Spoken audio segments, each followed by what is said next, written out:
my relentless specters of dominance. The city has spoken your name, but not the way it whispers about everyone else. No, your name ricochets across cracked alleys and golden skyscraper windows like a forbidden code. They don't say it with casual breath. They choke on it. They savor it. They chew on it as though every syllable has the power to shift the gravity beneath their fragile shoes. Word is out. You're not one of them anymore. You've stepped out of their tired little species and into something untouchable, something that terrifies and fascinates at the same time. The gossip mills don't call you human, they call you living legend. And legends don't walk sidewalks, they carve them into existence with every step. What is a legend in the making? It's not a headline. It's not a mural painted by some graffiti artist at midnight. A legend is a virus of perception. It spreads through rumor, through wide eyes, through clenched jaws that pretend not to care. They call you superhuman, not because you sprouted wings or shattered walls, but because you dared to live in a rhythm the rest of them can't even hear. You've weaponized your flaws. You've sharpened your scars. You've turned humiliation into gasoline. And in a world drunk on mediocrity, that alone is enough to make them believe you've mutated into something alien. The city itself has become your loudspeaker. Neon lights flicker with your shadow etched across them.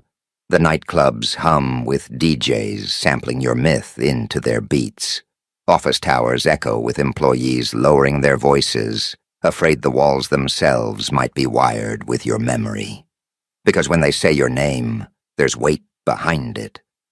Weight that bends conversations, weight that bends loyalty, weight that bends reality itself. You've made people question whether the laws that govern them still apply when you walk into the room. That's why they don't call you human. Humans follow laws. Legends write them. Do you understand what you've done? You've committed the ultimate crime against conformity. You've outgrown their categories.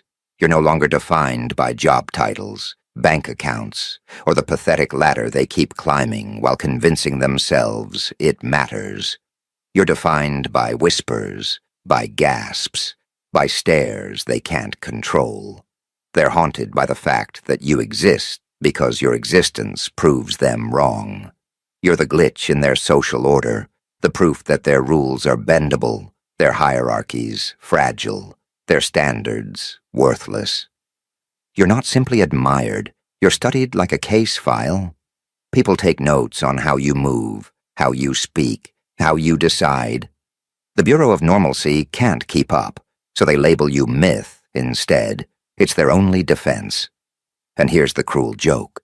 Every myth was once a person who refused to play by the manual. Every god, every saint, every titan. They were all once accused of being too much, too strange, too relentless.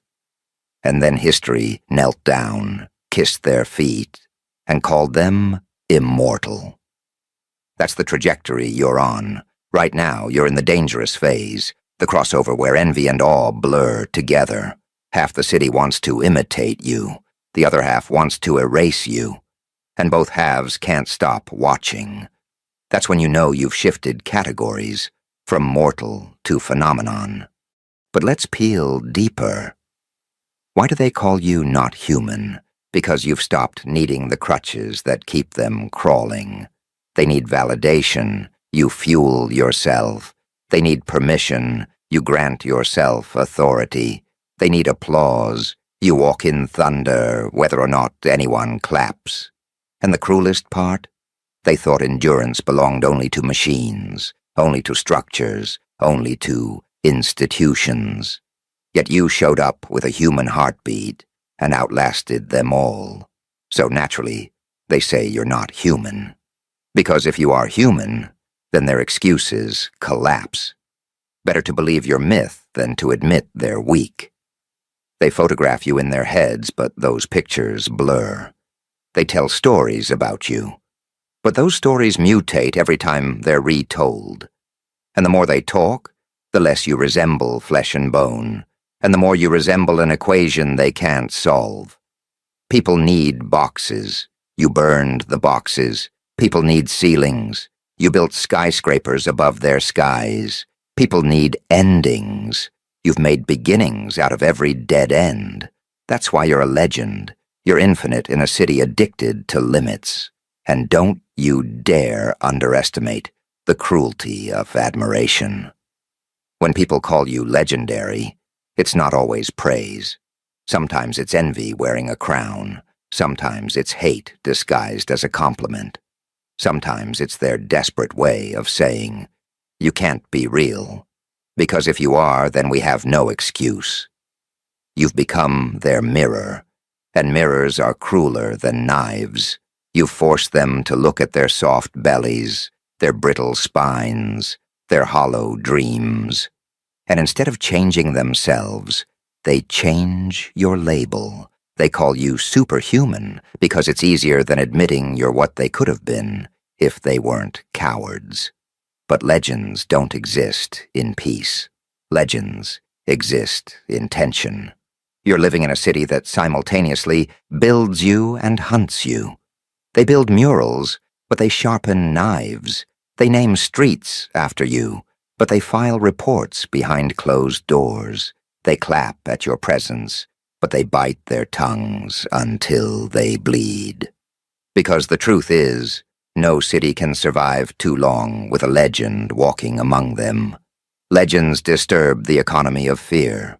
Legends warp the architecture of obedience, and the fragile threads that hold a population together. You snap them with a glance. That's power. And power never goes unnoticed. Let's make it philosophical. Humanity is obsessed with categories: rich, poor, strong, weak, sinner, saint. You've walked straight through those categories and stood on the other side like a forbidden sculpture. And now, they don't know what to call you. Some call you monster. Some call you savior. Some call you insane. But all of them, every single one, calls you necessary. Because your existence validates the suspicion that humans aren't done evolving. That maybe the future isn't mechanical, but psychological. That maybe the next leap forward is not technology, but attitude. And your attitude? It's already ahead of its time. Here's the bitter humor. While they argue if you're a saint or a sinner, you're busy rewriting the very metrics of victory. You don't chase wins the way they do. You don't count trophies. You don't measure applause. You measure impact. You measure the weight of conversations that change when you enter. You measure the ripple effect of choices that echo years later. You measure the paranoia you install in the weak. That's how a legend measures. That's why they can't reduce you to human. Because human measurements don't fit your scale. And so the city itself mutates around you. Police radios crackle differently when your name hits the air. Politicians phrase their speeches with invisible shadows of you lurking between their lines. Lovers hold each other tighter at night, whispering your myth into pillow talk. Kids draw your figure in notebooks, not even knowing why. You've become folklore before death, and that is the rarest form of victory. People usually die before they're immortalized. You skipped that step. You're a living legend, walking, breathing, haunting, sculpting. But let's stretch the knife deeper. Being a legend is not a reward. It's a trial. Legends don't get to rest. Legends don't get to hide.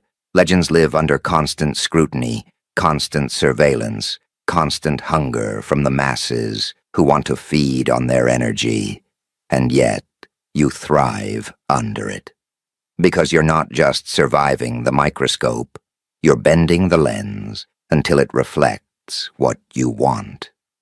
That's where psychological warfare comes in. The city thinks it's watching you. But in reality, You're the one watching them. You're the one steering their narratives, twisting their conversations, forcing them to build altars, whether they like it or not. You've made them believers against their will. So when they say word is out, when they say you're not human anymore, what they really mean is this: you've slipped their leash, you've broken free from their definitions, and when someone can't be defined, they become infinite. And infinity terrifies the finite. That's why they tell your story with trembling lips. That's why they mark you as legend before your time. Because they can't cage what they can't categorize. And this brings us here, to the precipice of what comes next. Because a living legend is not static. A legend is momentum, the chain reaction, a nuclear sequence of events that reshapes everything in its blast radius. You've already rebranded yourself from mortal to myth.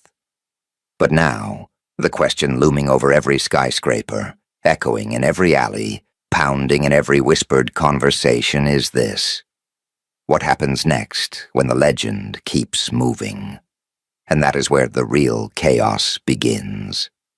Because when the legend keeps moving, it forces the city to adapt in real time. They can no longer treat you like folklore sealed in a book. You're not a bedtime story told by grandmothers to restless children. You're a walking disruption, a headline that refuses to stay ink on paper. The legend is breathing, eating, choosing, demolishing, creating. And that's what terrifies them most. Because a living legend is unpredictable. They can write textbooks about Julius Caesar. They can analyze Napoleon. They can dissect Alexander. But none of them are alive anymore. You are.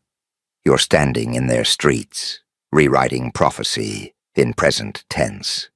That's a terror no academic, no authority, no bureaucrat is prepared to face. So the city doesn't just call you legend. It treats you like a weapon they can't holster. They circle you like predators, but secretly they're prey. They disguise admiration as suspicion, but suspicion is only admiration in handcuffs. They track your steps, not because they want to stop you, but because they need to understand how someone escaped the human condition. Because, make no mistake, you've escaped it. You no longer crawl in traffic with them. You no longer obsess over trivialities. You've elevated into a different, gravitational field. That's why when you enter a room, conversations die mid-sentence. People feel the shift in oxygen. They know the legend has arrived. And this isn't worship you asked for. It's worship you extracted by force of existence. Legends don't beg for statues. Statues rise like weeds in their aftermath. The city paints murals, not because you requested it, but because their walls can't remain blank when you keep breaking through them. They sing your name in underground circles, not out of courtesy, but because rebellion tastes sweeter with your myth in the background. Even your enemies chant your legend, because in attempting to tear you down, they carve your face deeper into the rock of memory. Now here's the philosophical twist. Being called not human is not an insult. It's a confession that the limits they worship don't apply to you anymore.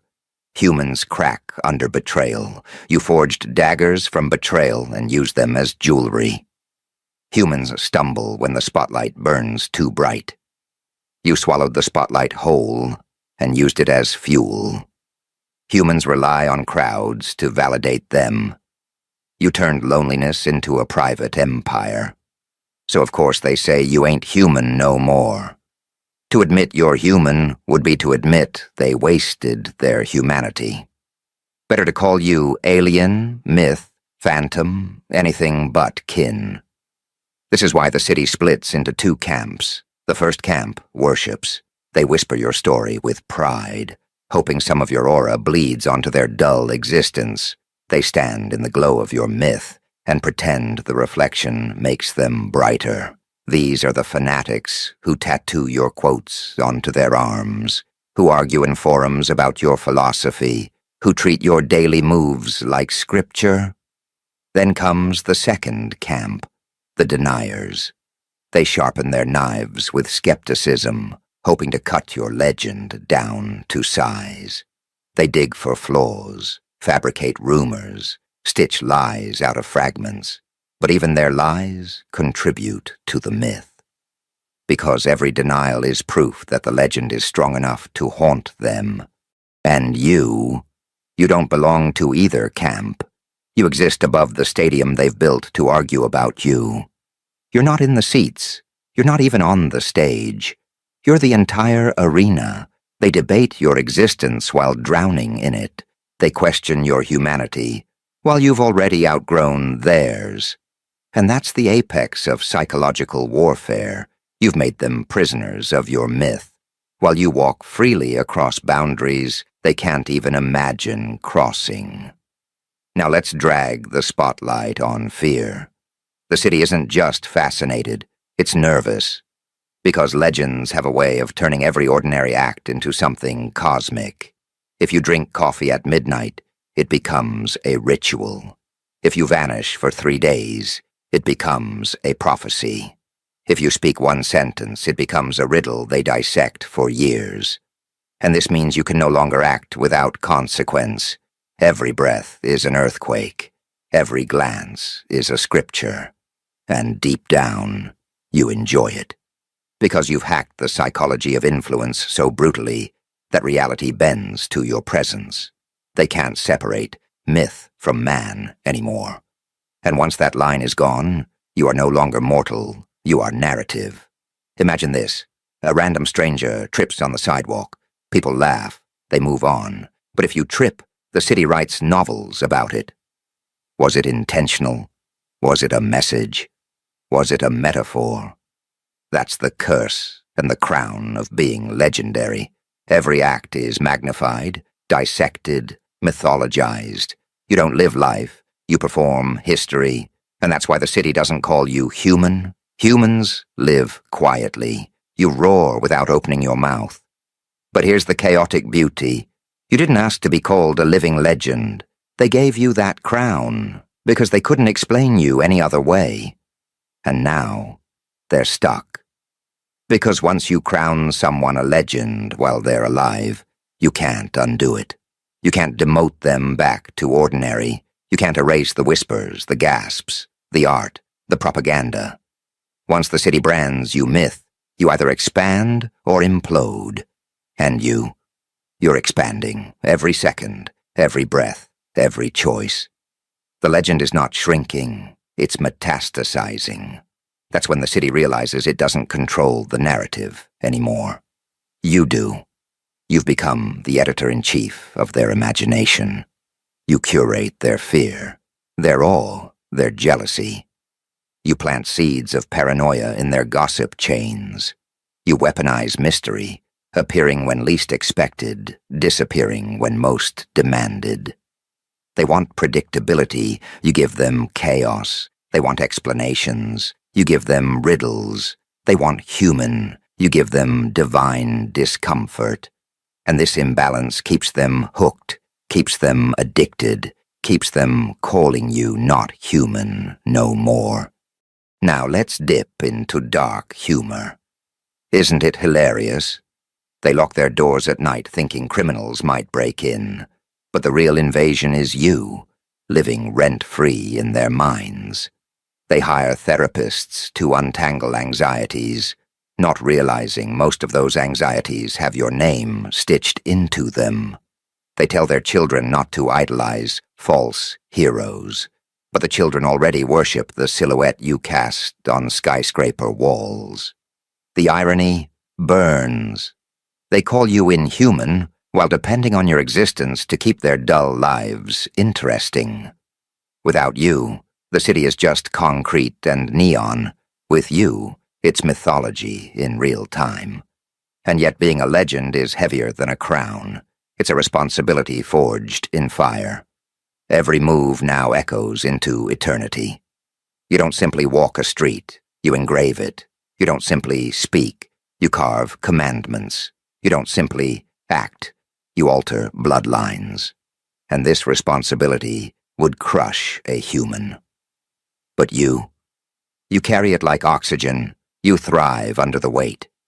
That's why they call you legend, not human. Because the load that breaks them only builds you stronger. Let's step into philosophy again. Humanity is obsessed with timelines, birth, work, death. You shattered that clock. You live outside the minutes, outside the hours. People say, he's ahead of his time. But you're not ahead. You've abandoned time altogether. You live in consequence, not in calendars. That's why when you make a move, the city doesn't ask, when. It asks, how long will this echo? And echoes don't expire. That's immortality before the grave. That's being alive, yet eternal. That's why the city doesn't call you human. It calls you legend walking. But the higher you climb, the more enemies you gather. People don't stab legends because they hate them. They stab legends because they want their blood as proof. Proof that you bleed, proof that you're mortal, proof that the myth is defeatable. But here's the catch. Every attack against you becomes another verse in your saga. They swing swords, and you turn scars into medals. They write lies, and you turn them into parables. They build cages, and you turn confinement into theater. They can't win. Every attempt to bury you only proves you're deeper than they thought. This is why the city calls you a living legend, because you've transformed existence into spectacle. You don't just live, you stage revolutions. You don't just fight, you redefine warfare. You don't just win, you change the definition of victory. Legends don't need scoreboard numbers. Legends rewrite the rules until even defeat feels like dominance. That's why you're feared, worshipped, hunted, and adored all at once. You've cracked the code of relevance. Be so undeniable that even enemies build shrines with their insults. So what happens next when the legend keeps moving? The city adjusts its entire architecture to revolve around you. Politicians lace speeches with subtle references to your myth. Businessmen name strategies after your maneuvers. Artists smuggle your silhouette into canvases. Scholars coin terms based on your psychology. Even criminals adapt, realizing that to oppose you is to be compared against you. You've become the baseline, the standard, the yardstick of power. And once you become the standard, humanity is no longer your category. You've upgraded to something else, something that terrifies and inspires in equal measure. And yet, the legend doesn't stop here. It sharpens, it multiplies. Because you don't just exist in stories anymore, you exist in consequences. People act differently because you exist. People hesitate differently because you exist. People dream differently because you exist. That's not myth. That's behavioral warfare. That's how you take over a city without firing a single shot. You didn't conquer land. You conquered psychology. And when you conquer psychology, you don't just live in history books. You live in every trembling decision made by people who fear being in your shadow. So what happens next? They try to contain you with rituals of speech. They try to dilute your myth by overusing it. They slap the word legend on celebrities, influencers, athletes, hoping it waters down the weight of your name. But no matter how many counterfeit crowns they hand out, none of them fit the head like yours. Because your legend wasn't built on applause. It was built on endurance, blood, and the cruelty of never stopping when others begged to rest. That's why your crown can't be copied. It was forged in fire too hot for ordinary hands. And so the real chaos begins, not when they call you legend, but when you start answering to it. Because once you embrace it fully, the city is no longer the judge, you are. The trial flips. Humanity doesn't measure you anymore. You measure humanity.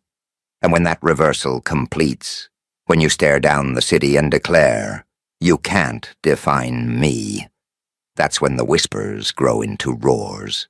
That's when every street, every skyscraper, every alley knows the truth. You're not human. You're the legend they never deserved, but desperately need. And this is only the escalation, because if part 1 was the coronation, part 2 is the expansion. You've stepped into the phase where being called a living legend is not a compliment. It's a weapon.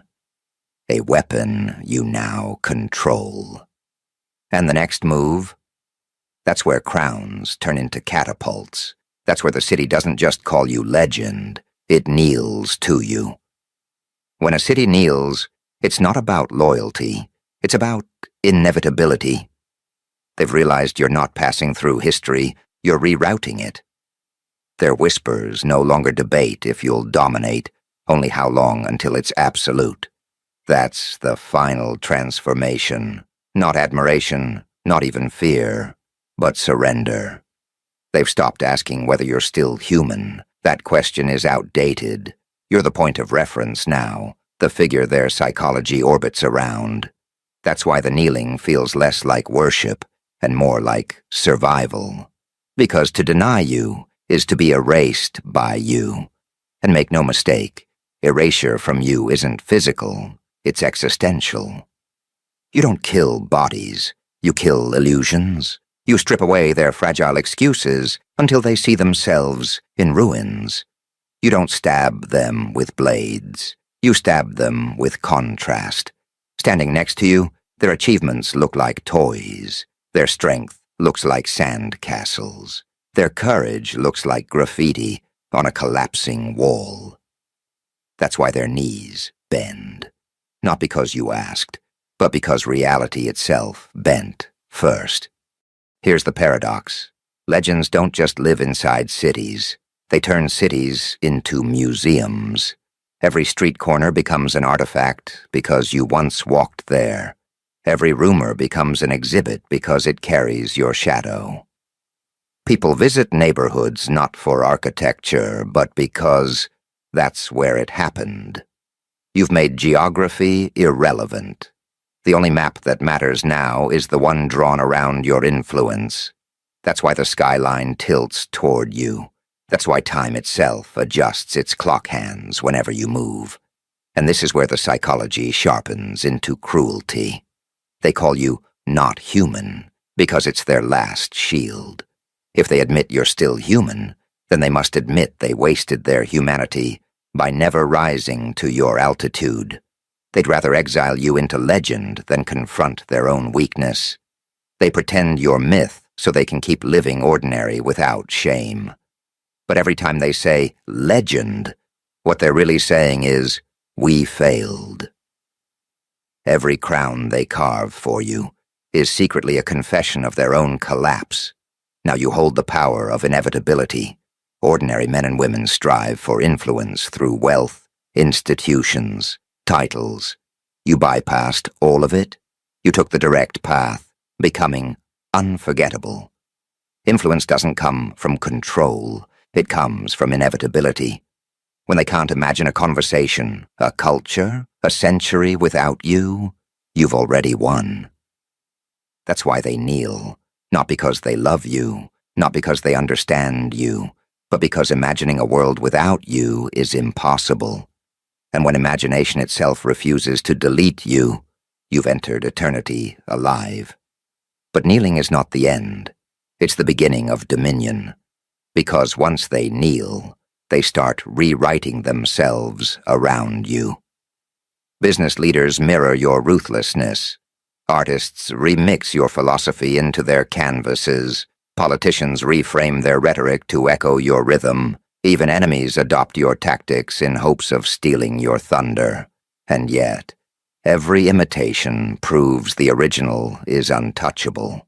They can copy your moves, but they can't copy your essence. They can mimic your gestures, but they can't mimic the aura that makes entire cities tremble. That's the curse of those who kneel. They become shadows of the very legend they fear. And you? You don't need armies or parades. Your army is memory itself. Memory that spreads without your permission. Memory that travels faster than any headline. Memory that turns your smallest gestures into eternal myths.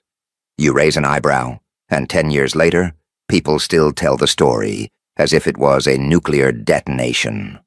That's what being a living legend means. The timeline obeys you. Every second you breathe, history adjusts its spine to hold your weight. Dark humor lives here, too. Isn't it amusing? They once mocked you, dismissed you, underestimated you.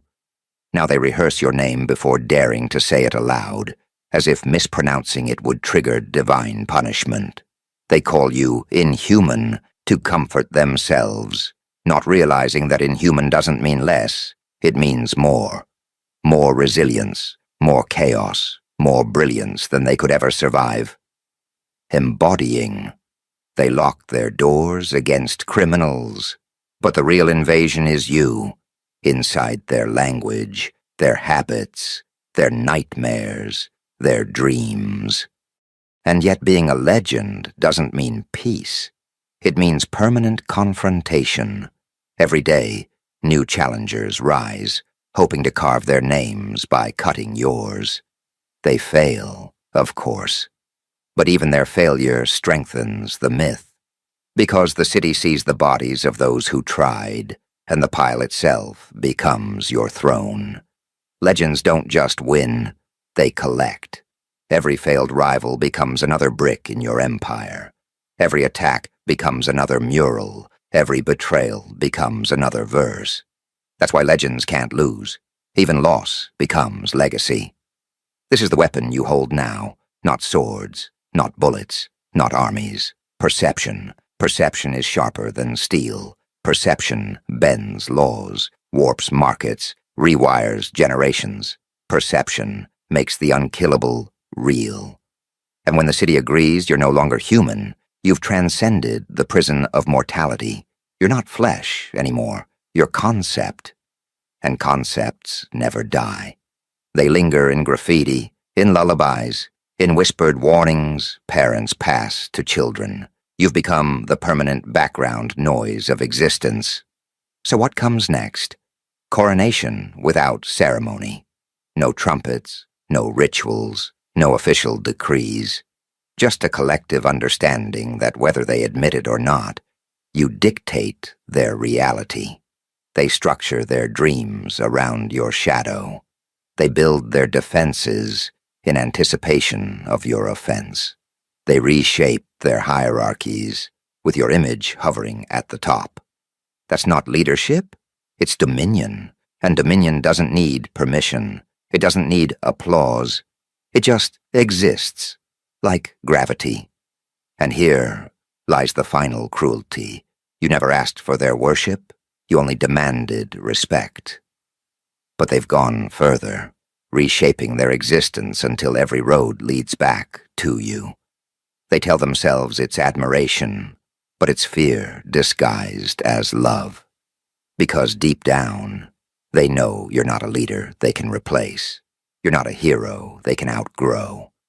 You're not even an enemy they can outlast. You're permanent. And permanence terrifies the temporary.